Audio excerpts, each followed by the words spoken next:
discussing the problem of terrorism, and hopefully in the course of I was going to say an hour, but it'll be now about 45 minutes, we'll come up with a solution for global terrorism. We'll solve that problem, and then we'll move on maybe to other things and solve all the remaining problems of the world, right? Because if you can crack terrorism, what can't you do? Failing that, at the very least, we're going to have hopefully a good, lively discussion which will generate a lot of food for thought about this issue. Let me start, first of all, by introducing our panel of distinguished guests up here.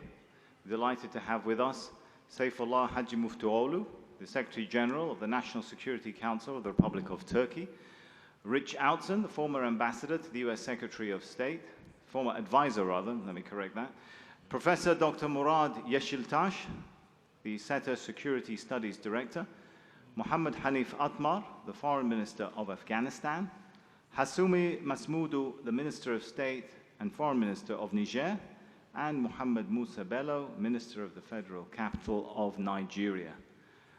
As you can tell, it's no accident that we have such a wide selection of guests, statesmen, top diplomats, and experts from the countries represented up here on the stage.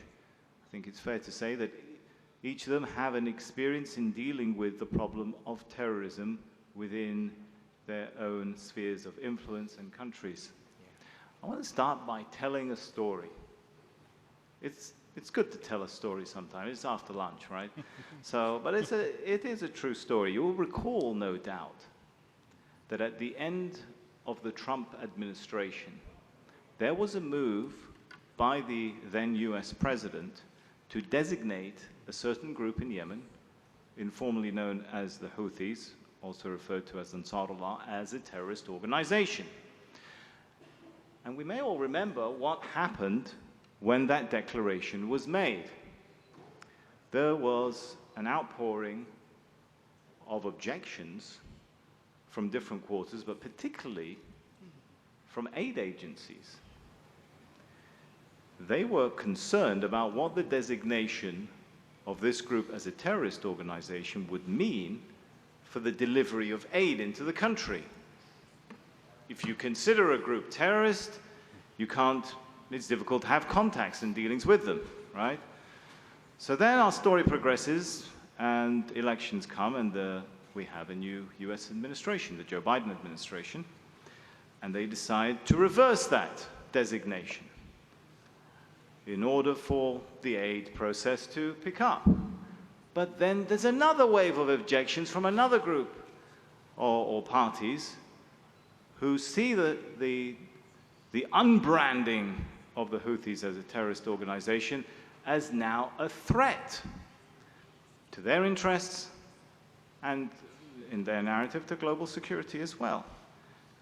And I think the moral of this story is really how complicated this issue is, starting from the very basics, the very basic issue of just defining who's the terrorist and how do you deal with them. So now, having set the ground and the stage for us to hopefully solve that problem here today, I think it's going to be time for us to get straight into questions. Before I do that, though, let me just remind everybody that at the end, we will make time available for questions and answers, and I want to encourage the audience to please come forward with your questions. Don't hold back. We like it when there's a dialogue going. You can only have a dialogue when you've got people joining the discussion from the floor as well, right? So let me pose perhaps the natural first question flowing on from the point I've made. Can terrorism really be defeated without a common position on defining what is terrorism? Can I perhaps pose that question to Saifullah Hajimuftuoğlu?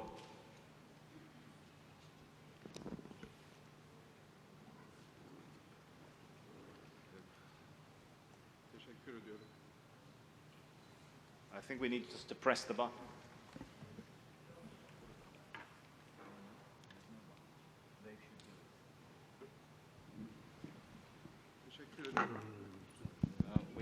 Still having microphone issues. Sorry. Affedersiniz beyefendi. All right. Çok teşekkür ederim. Bu kadar seçkin zevat içinde dünyanın belki en zor meselesini konuşmak benim için de bir şans. Bu şansı veren arkadaşlarımıza fazlasıyla müteşekkirim. Terör çözülebilir mi? Soru o. Biz terörü tanımlayabilip bir çözüm üretebilir miyiz? Eğer çok net ve çabuk söyleyeceğim, eğer bütün dünya terörle mücadele konusunda samimi olursak ve bu samimiyet üzerine oluşturacağımız ilişkileri pratiğe dökebilirsek terörü çözmemek için hiçbir sebep yok. Burada esas olan samimiyettir. Samimiyetin de birinci kısmı zenginliği paylaşmak. Ben bu yıl 60. yaşındayım. Aşağı yukarı 40 yılım. Bu konuda okumalarla, çalışmalarla yaptığım tüm iş bu konuyu anlayabilmek, kavrayabilmek ve profesyonelce yönetebilmek. Söyleyeceğim şey, zenginliği paylaşmamız gerekiyor. Terörizmin temeli kesinlikle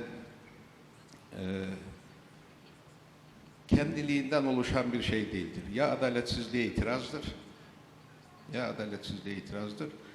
ya da zenginliğinin kaybolmasını görünce yine orada da bir adaletsizlik var. Ona yapılan itirazdır. Bizim samimiyetle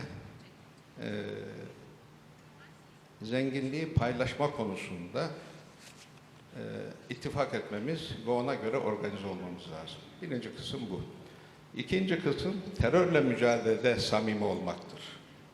Kesinlikle terörle mücadelede samimiyet. Bu bir terör örgütünün birisi için kıymetli, bir başkası için kıymetsiz. Böyle bir şey yok. Terör, terördür. Terörist, teröristtir. Grup da bütün insanlığı karşısına alan bir yapıdır. Dolayısıyla eğer mücadeleyi gerçekten yapma niyetindeysek burada samimi olmamız lazım. Mesela yani en net örnek bu konuda hiçbir terör örgütünün mühimmat fabrikası yoktur. Hiçbir terör örgütünün silah fabrikası yoktur. Ama bunları bulabiliyor. Nereden bulduğunu oturup bütün dünyanın samimi bir şekilde konuşması. Sayfullah, isn't the obvious answer that terrorism is armed, is financed by states which are not happy with each other to a certain extent? It's often a tool, right? I mean, let's have a frank discussion. Öyle Like you said, they don't have their own factories making weapons, so somebody's giving it to them. Somebody's at the very least turning a blind eye on the black market.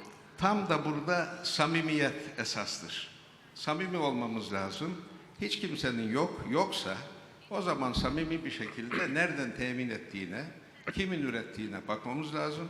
Buna baktığımızda ve samimi bir şekilde çözüm ürettiğimizde aslında terörizm kalmaz. Ancak zenginliği de paylaşmak gerekiyor. Bir yer fazlasıyla zenginleşirse başka bir yerin oraya heves duyup gitmemesi mümkün değil. Gittiğinde adaptasyon problemleri oluyor. Onlar da beraberinde terörizmi getiriyor. Ben birinci soruda bu cevapla tamamlayayım diyorum. Teşekkür ederim. Okay, I think this is a good point to now try and segue Rich into the discussion. Rich, if you allow me, probably an area you don't want to dive into at this point, but you will no doubt recall the statement when U.S. Secretary of Defense Ashton Carter made before the Congress in 2016 when he was asked, I think it was by Lindsey Graham at the time, about whether the YPG and PYD are linked to the PKK, and he said, well, yes, they are. And then the discussion naturally developed, as you would expect it to do in Congress. Okay, so why are we supporting the YPD and the PYD and the YPG if they are linked to a group, the PKK, that we as in America consider to be a terrorist group.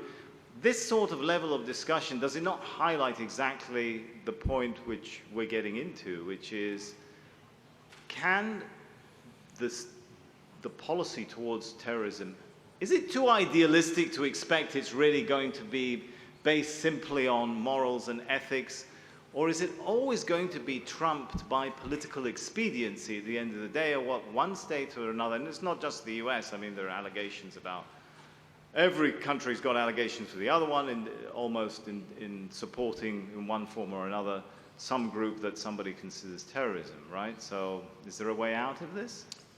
Well, it's an important point you raise.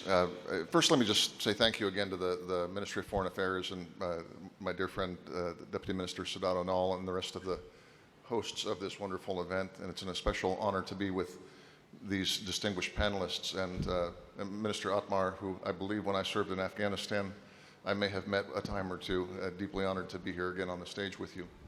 So without turning this into an analysis of a specific policy, let's talk about the definitional issue, because something happened at the beginning of the 21st century. Terrorism adapted. Terrorism adapted to a number of changes in technology, and what we saw is simple terror groups that we might have seen in the 1970s or the 1980s that focused on bombings and kidnappings, all of a sudden became almost quasi-states in some regards. And I have to disagree that there's always a state behind it, because when states collapse or when states are weak, quasi-states emerge. A great example of this is Hezbollah in Lebanon. With the fracturing of the Lebanese state, we saw Hezbollah arrogate to itself tremendous power over the economy. And by the way, our Iranian friends have fostered this sort of thing among the Houthis, who we talked about earlier, in Yemen as well. So the growth of quasi-states that seize some of the productive capacity of a territory and organize the people in some way and exert coercive power over them. But then, Rich, wouldn't it be fair to say, even in that situation where a vacuum is created, and yes, it might be filled by a non-state actor, but with backing somehow from another state entity, right? I think empirically that is usually the case. You can usually find the fingerprints of a state that is financing or supplying weapons or otherwise helping terror. And I think you're right. Oftentimes it's because states are using this as what the Turks might call vekalet savaşı, right? A sort of a proxy warfare. And that's one of the points I really wanted to make here, is that we collectively have a definitional problem, because it's not just that the terrorists have adjusted what sort of activities they do. Now they're running narcotics, there's cyber terrorism, there's all sorts of things that have clouded what it is that these terror groups are doing, and they're exercising quasi-state-like authority. It's a very broad definition now of what a terror group can do. But the broader that definition is taken, the harder cooperation across national lines becomes. It's actually a very smart adaptation. So we have to focus on each type of activity, I think, and come up with aggressive steps against it. Now, to address a little bit the specific question you asked about the YPG, I think it is a peculiarity of the U.S. Foreign policy making, or perhaps not peculiarity, but something we share with some other states as well, that it does not always do a deep contextual research when it takes a reactive step. Our reactive step in 2013 and 2014, after the fall of Mosul to ISIS, and when Syria was bursting into the full flames of a horrible humanitarian situation, a very narrow definition of terrorism was taken, which was Daesh, Al-Qaeda's franchise in Syria. And another step was taken to arm a group to go after them. And I assure you that was not done with a broad contextual analysis and a desire to make a message to another state. It was a very narrow utilitarian step. But we're living with the second and third order effects of that even now. So this is why it's so important that we revisit what is it that we mean when we say terror. Because I don't think it's that simple, with all due respect, that it's any group that's against humanity. Because all of the terrorists are against very specific sets of humanity. Right. So, I mean, to be honest then, panel, while we can have a conference and we can sit and condemn terrorism and we can say, you know, yes, there should be more regional cooperation, but is the truth not that really we need to all be a little more introspective and ask what role our own governments are playing, and we as citizens of wider societies are willing to put up with policies that may, you know, we may see serve, quote unquote, our national agenda, but are directly or indirectly, feeding the problem of terrorism, right? Maybe I could pose that question to Mohammed Musa Bello, Minister, if you want to have a stab at that. Yeah, thank you very much. Really, And you're dealing with the Boko Haram, obviously, yes, issue. But And there are allegations that they receive support from, let's say, quarters and entities which are connected with some level of governance. now generally, if you look at the definition from who a terrorist is, it's always going to be difficult to get consensus because one terrorist to you might be something else for somebody else. So the point is to really look at what is the final outcome of terrorism. That is crisis, killings, death, disruption of communities, disruption of livelihoods, and then, creation of humanitarian crisis. And I think if we all get focused as to what is the final outcome of terrorism, then it becomes easier to understand why there is a need to have cooperation. For instance, you talked about Boko Haram.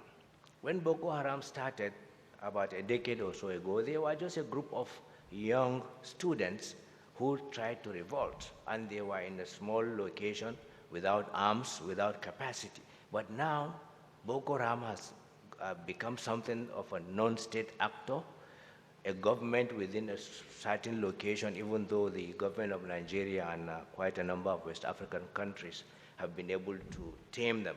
But the reality is we have to really focus on the outcomes of terrorism to make it easier for us to understand why there needs to be cooperation, irrespective of what the ideological reasons or foundation for that terrorism activism is. But let's be honest, Minister, Yeah. if we define terrorism simply as the outcome Yeah. and the killings, the bloodshed, as you well know, it's well documented by human rights organizations to make those same allegations about state actors too, right? That sometimes state actors engage in this. So is there not, maybe coming back to the point where Mr. Saifullah Haji Muftioglu made about the concept of maybe trying to look at things from the perspective of sharing resources, justice. Is that too idealistic? What do you think? Maybe we can pose the question to Professor Murat. Can we say there's an, look at it, who is willing to share and to look at the world through a narrative of cooperation and who's not? Since it seems a lot of people have blood on their hands, shall we say? I think, first of all, your perspective is very idealistic. So Okay. it's really difficult to reach out this kind of conclusion. Okay. Simply because of many reasons, many difficulties regarding the definition of terrorism. I think there are three important domains that we have to look at to understand why we have a lack of common understanding about terrorism. The first one is about the lack of conceptual clarity. So many under the framework of United Nations, there is 193 countries. And when we look at their conceptions about terrorism, they have all different terrorism definitions. When we look at the inside the state structure, for example, United States, FBI has its own terrorism definition or terrorist definition, or CIA has its own terrorism definitions. There is also lack of a cooperation amongst the states. This is, I think, one of the most important obstacles to define and to make a comprehensive definition about terrorism. Another important thing and domain is the lack of clarity amongst the international organizations. When we take into consideration the international and governmental organizations and non-governmental organizations, we see the same problem about the definition. So therefore, it is really difficult to make a common understanding about the terrorism which can be accepted all parties in the international system. So what we have to rethink about the lack of common definition, the cooperation, among states and international organizations is the changing dynamics of international terrorism, especially in the context of transnationalism, which is the main characteristic. Is there a of need for international like terrorism. maybe a new international convention, a UN convention to define what it is? Well, Yes, what is we the have- framework that's needed for that? Yes, I think we have a framework, of course. In defining terrorism, we have, for example, definition about violence. We have a common understanding about, terrorism in terms of its nature, especially in the context of political objective. Of course, we have also some other criteria about terrorist organization target selection, whether it can be a combatant or non-combatant target selection.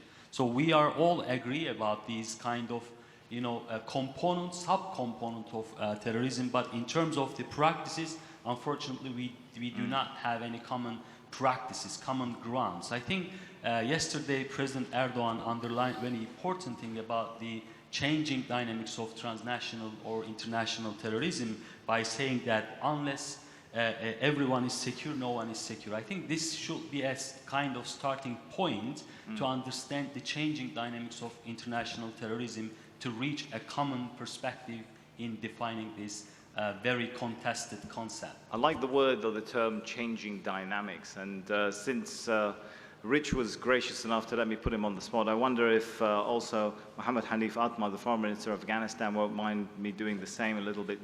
Talking about changing dynamics and reaching understandings and consensuses which may change. I'm wondering, how does the Afghan government view the Taliban now? Now that there is an agreement between the US and the Taliban, there's peace talks between Taliban and Afghan officials. Are they still considered? Do you still consider them to be a terrorist group? Does the need to deal with them change, or the definition of them change as your need to deal with them changes, for example? Hello. Does it work? Hopefully, yes. I Yes, think we're good now. Good. Thank you, Zaidan, and I'm so honored to join the distinguished panelists and also our distinguished participants. Thank you, the government and people of Turkey, and especially the hospitable people of Antalya, for this wonderful forum. Sir, we draw a line between Taliban and the regional and global terrorists. We do not draw a line On what basis, Minister? in terms of their nationality, not in terms of their approaches. First of all, we do not lack definition. An important document in this respect, which has been produced as a result of consensus of the United Nations, is the UN counterterrorism strategy, where there is absolutely clearly given a definition, and then the state's responsibilities are defined, and also the key pillars for the counterterrorism are also spelled out. The issue now is, for us, that we are dealing with three types of terrorists. The ones that come from Afghanistan, the ones that have been fighting over Afghanistan and coming from the region, such as LAT, ATIM, IMU, all of them designated as terrorist organizations by the United Nations. And the third category is related to global terrorists, such as Al-Qaeda and Daesh. Something that we miss here is the symbiotic relationship among these groups. They need each other. While they may be pursuing different goals, political goals, when it comes to their countries of origin, but they are certainly having this symbiotic relationship. A second symbiotic relationship that we often miss is that these terrorist organizations have close relations with transnational organized criminal networks, including drugs, weapons, human trafficking, and the war economy. So in this respect, it's becoming so difficult, notoriously difficult to draw a line. But what is important is that the states must recognize one fact, that selectivity in fighting terrorism is the key reason for our failure. Selectivity in terms of states reducing the problem around the specific element that threatens them. But they don't see the bigger picture that that element is part of a terrorist ecosystem. So the states must honor their obligations. So there must be a more holistic approach towards tackling, okay. Absolutely. But you already said you've had to make a differentiation based on nationality already when you're dealing with different groups, right? I assume that's for politically expedient reasons, because some groups you probably think I can win them over, they can be integrated into the system, and some I can't, right?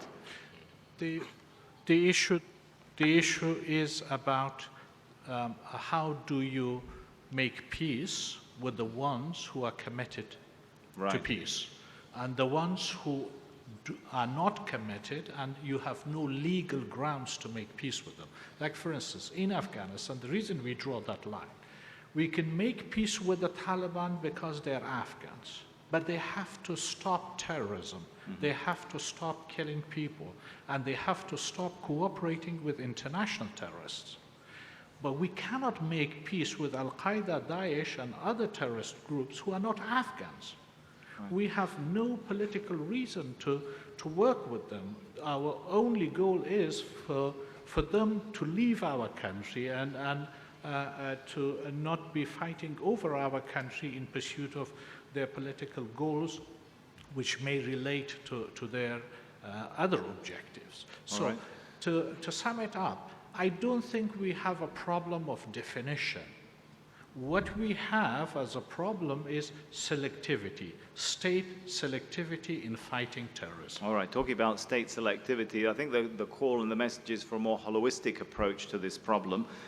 Let me pose then the question to Hassoumi Massoudi, the Minister of State and the Foreign Minister of Niger. Obviously, your part of the world, sir, is dealing with the challenge of Boko Haram. And as I'm sure you're aware, I think it was reported yesterday that they now think that the Boko Haram leader is in fact dead. Its strongholds reportedly overrun. Remaining fighters have been scattered. But interestingly, not as a result of a clash with any state actor, but because of a clash with what's known as ISWAP, the West African affiliate of ISIS, which is apparently gaining ground at the expense of Boko Haram. When you look at a situation like that, and leading on from what the Foreign Minister of Afghanistan was talking about, how they are parts of a bigger picture and they can change. We've seen a state go after them, Nigeria, and apparently couldn't inflict that level of defeat that ISWAP could.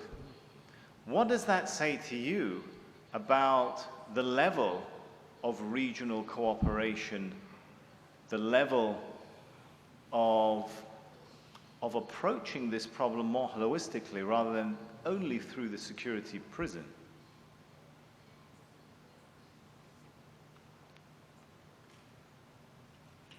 Bien, merci. Donc d'abord, je remercie les autorités turques de nous donner l'opportunité de nous exprimer sur ces questions-là.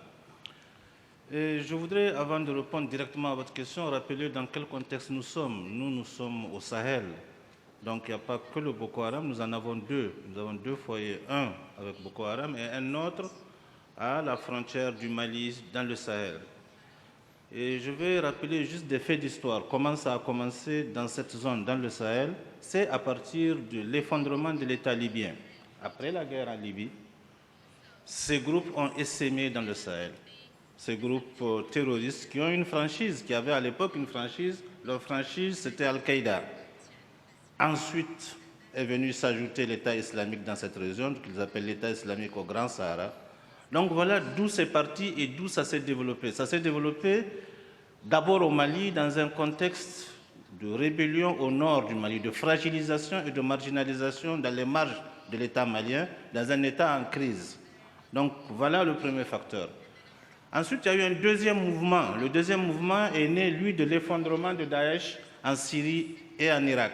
Cet effondrement les a projetés encore dans notre région au niveau du Sahel. Donc voilà, ici, la définition que nous avons de ce terrorisme que nous connaissons, il y a un consensus international pour le définir. On l'a vu construire un État en Syrie et en Irak. Donc c'est des groupes non étatiques fondés sur une idéologie totalitaire qui ont un projet politique. Le projet, c'est de construire un État totalitaire qui jure avec nos valeurs, avec nos traditions culturelles, parce que nous, chez nous, on est musulmans, mais qui est cette pratique de l'islam, nous ne l'acceptons pas. Donc ils sont contre la pratique traditionnelle, tolérante et ouverte de l'islam. Donc c'est ça la définition, cette définition avec ces franchises-là qu'ils utilisent au niveau du Sahel, qu'ils utilisent aussi au niveau du Nigeria. Boko Haram aussi était affilié à Al-Qaïda. Maintenant, ceux qui ont liquidé Boko Haram au Nigeria, c'est la même chose, c'est toujours le projet totalitaire de l'État islamique. C'est pour cela que nous disons que cette définition, en tout cas cet ennemi étant caractérisé au plan mondial, nous l'avons vu agir, nous l'avons vu tenter de construire un État.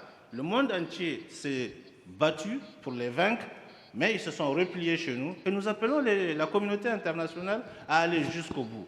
Nous sommes sur la ligne de front, ce que j'appelle appeler la ligne de front, de défense des valeurs de l'humanité entière contre ces groupes-là qui sont implantés au Sahel.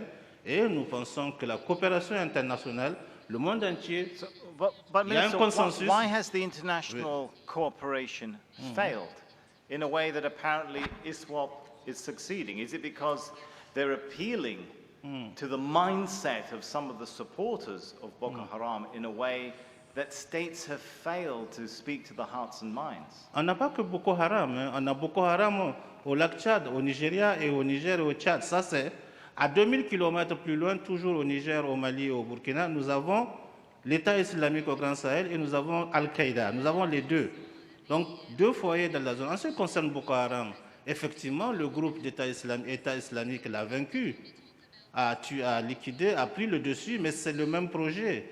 Au niveau régional, nous avons une coopération avec le Nigeria, le Cameroun, le Tchad et le Niger, et nous arrivons à le contenir. Nous ne sommes pas encore arrivés à l'écraser, mais aujourd'hui, c'est un foyer moins important que le foyer qu'il y a entre le Mali, le Niger et le Burkina.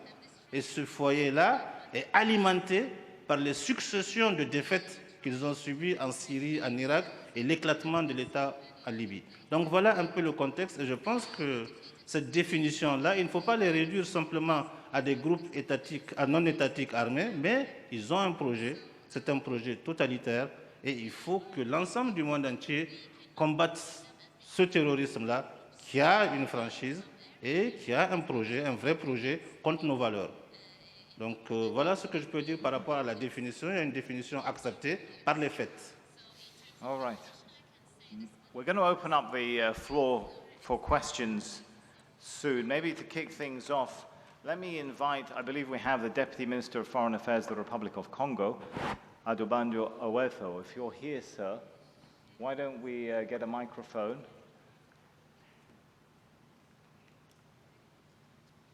Beg your pardon. It's been told from the Congo Republic. So, could we get a microphone for the gentleman?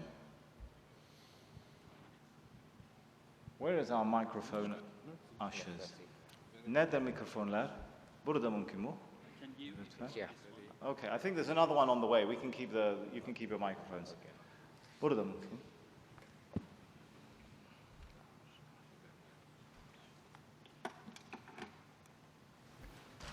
Merci pour la parole. Moi, je suis le vice-ministre des Affaires étrangères de la République démocratique du Congo. Ce panel nous intéresse tant, d'autant plus que ça ne fait pas plus longtemps que la communauté internationale vient de qualifier les ADF NALU comme des terroristes. À l'est de la République démocratique du Congo, si nous prenons la montagne Rwenzori, en passant par Butembo, Beni, Owicha, aujourd'hui ils prennent même la partie de la province de l'Ituri. Ces ADF NALU est un groupe armé qui menaçait la République ougandaise à un certain temps. Avec la force militaire de la République ougandaise, ils se sont déversés dans la forêt de la province disons, de la République démocratique du Congo, plus précisément en province du Nord Kivu. Mais avec leurs modes opératoires, et actuellement, ils se font des alliés avec les groupes armés locaux, et ils tuent, ils puent, ils enlèvent même les organes sensibles et les organes intimes. Pour en faire quoi, nous ne savons pas.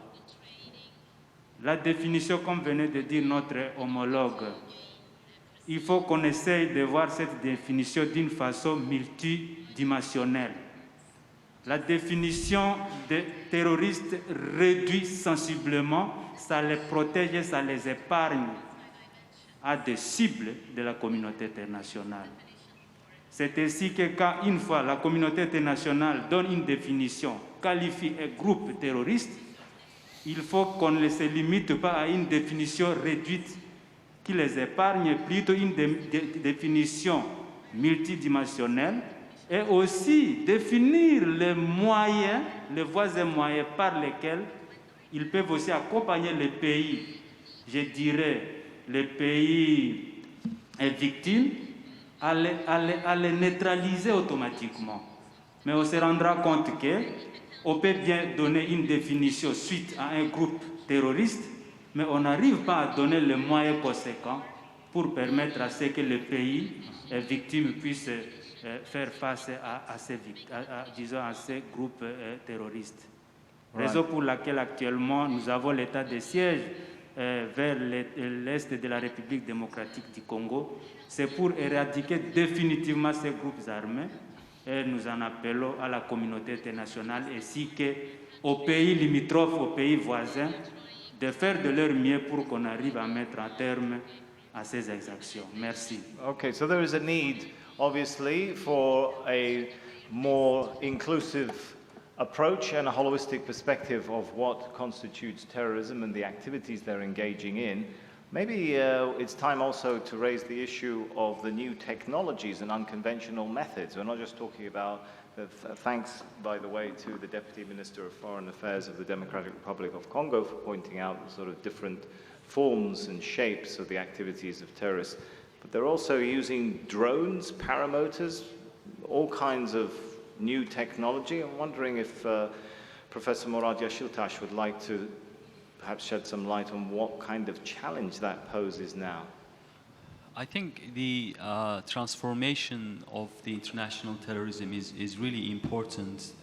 That is posing a real challenge for state in their counter-terrorism policies and strategies.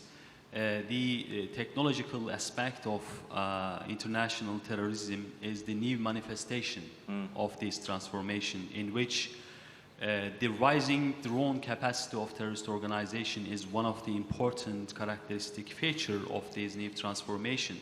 But before I move on to these kind of increasing technological capacities of terrorist organizations and other non-state armed organizations, we have to also underline the innovative aspect of terrorism. Yes, we have an important subject here that we are going to discuss about the innovative nature of diplomacy, but international terrorism or domestic or regional terrorism have also innovative, aspects. So we have to know that terrorist organizations are rational actors. They are not irrational. Terrorists are rational actors also.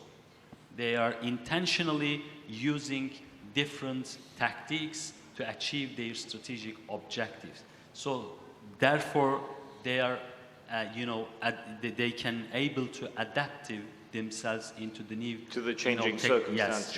Yes, changing circumstances. So the technology, I think, is one of the important opportunities for terrorist organization to achieve their strategic objectives. So drone, I think, is really important. For counterterrorism strategies, drone-ification of terrorism policies became an important tool for countries, but at the same time, terrorist organizations start to adopt it as well. This drone technology to target their objective on the ground. So one thing that I would like to also emphasize is that the international community, international organizations or other countries which have been extensively using drone technology is also important in countering terrorist organization. Why? Because there are two important dynamics in dronification of counter-terrorism strategy. International society and international actors should really consider using drone technology in targeting terrorist organizations in terms of legal aspects in using drone. We have many textbook examples. US drone strike and targeted killing in Afghanistan, in Yemen and Iraq. So as an international community, I think this should be reconsidered in targeting the terrorist organizations. The second one about how the terrorist organization using this capacity. For example, I would like to give a striking example from PKK. PKK has so-called drone academy, where in Iraq, where exactly is near the Mahmur camp, which is called and listed as refugee camp United Nations. So this is also problematic. So we have to reconsider all these kind of drone technology. Interesting. Let me give the floor a chance if anyone has a question. Okay, there's a lady over there. Can we get a microphone, please? The lady in red. If we have time, we'll come to you as well afterwards. Go ahead. Please start with your affiliation and to whom your question is addressed. Please keep it brief, and we'll try and keep the answer brief as well. Thank you. This is Marwa Shabnamurj with the Daily Sabbah, and this is a very good topic. And who is terrorist and who is not? I mean, the answer, the one who will give the answer to this question will get the bigger prize. But there is a bigger problem, I guess, because recently, more and more every day, terror and human rights issues are intertwining. I mean, someone's terrorist is the other's human rights advocate. With regards to PKK, for instance, maybe Murat Yeşiltaş can explain this. We talk about PKK for more than 40 years, and they killed maybe more than 40,000 Turkish people. But when you look at Europe or some Western countries, they say that, oh, there are human rights problems in Turkey. With regards to the Gülenists who attempted the coup in 2016, 5 years ago, they killed 251 people just one night. And people now talk about whether the Gülenists are the terrorists or not. They are still talking about it. When you ask Turkish people, 99% of Turkish society will say that yes, they are the ones behind the coup. I mean, briefly, tell me, terror is simply fear. Terror means fear. And I think before start to talk about terrorism, let's not forget the meaning of terror and tell me. Okay. Tell me who is terrorist and who is human rights defender, who is human rights advocate. And please tell me, is human rights the new geopolitics? Is human rights the new geostrategy? Thank you. Okay. Who wants to have a go at that one? Maybe go ahead, Foreign Minister of Afghanistan. A brief answer on that, and we'll try and squeeze one in if we can. Thank you. Thank you, sir. I mean, there are two issues I wanted to talk about. First, the transformation of the terrorist capabilities and use of new technologies will have to be studied in two aspects. One is what the professor referred to, use of new technology for scaling up violence, pursuit of violent means. Second is also the use of new technology for expansion and financing of terrorist networks. So we need to be aware of this. This is important for state response, especially when the virtual world is used for indoctrination and radicalization. This is a key issue for any state that will have to be concerned about. Second, in terms of who is terrorist and who is not, from whose perspective. I mean, simply we've agreed as a humanity, as United Nations, as this new global governance system, there is a law. There's a law for human rights, and there is a law of war and international humanitarian law. No cause, no objective, nothing of the sort would justify use of terrorist means to kill people. The killing of innocent civilians in order for a political end. You may have a legitimate cause, but you need to pursue that legitimately. You cannot continue to kill innocent people or violate international humanitarian Here's where law. it gets difficult, though, Foreign Minister, is that we are seeing some state actors now themselves, as nationalism rises, overlooking, shall we say, human rights. When you have camps of people which are in the middle of no man's land, and nobody wants to repatriate them because they are former terrorist fighters or families, and no one knows what to do with them, or some governments are even stripping them of their citizenship rather than figuring out, bring them to justice if they've done something wrong, or reintegrate them or do something. Is that not an example of how states are also sometimes, slipping their standards on human rights? Rich, I think you want to get onto that. Which feeds the whole terrorism cycle. I think this is an important part of the equation, exactly. And to tie it back to the question over here, I think in every terror campaign we look at, there's at least three determinants. One is, and we identified this early, that some state in the region wants to cause trouble or has a problem. The other is that there's an entrepreneur, if you want to call it that, somebody who's going to take that to make money or to get political power because there's an opportunity. But the third is failures of governance. And this goes to human rights as well, because there has to be a pool of dissatisfaction. There has to be something that makes people say, or keeps people from saying, of course I won't support that because I support my state. Because they see no other opportunity. That's right. So this is the one place where we can all cooperate on, is improving governance in all of our societies, because the United States is not exempt from this either. When you have people who feel that their democratic processes don't allow for dissent and don't allow for human rights, then they are tempted by these other two factors, by the entrepreneurs of violence and by the states who might benefit from pursuing it. All right, wonderful. Can we squeeze in, where is my point man, Ege?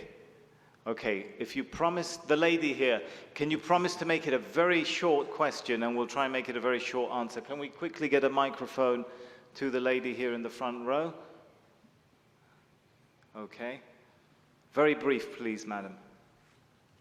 Teşekkür ederim. Kapadokya Üniversitesi'nden geliyorum. Geleceğim araçta. O halde hemen kısa sorayım. Sorum çok açık aslında. Oturumun başında terör örgütlerine devlet desteğinden bahsettiniz Sayın Seyfullah Bey. Sorum çok açık Sayın Reich ve açık bir cevap istiyorum.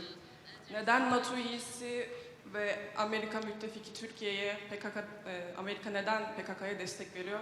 Teşekkür ederim. Net bir soru. Okay, I think we've kind of already gone over that one, but very briefly, Rich, I think it's not a secret that was probably aimed at you. I'll take the question.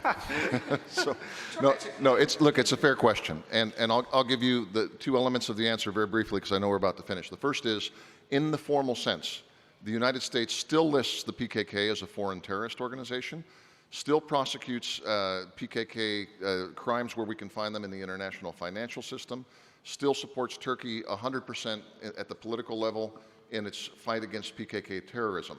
The problem is that we have made a conceptual distinction between the YPG, which Turkey sees with some justification in my view, personally, as an extension and affiliate of the PKK.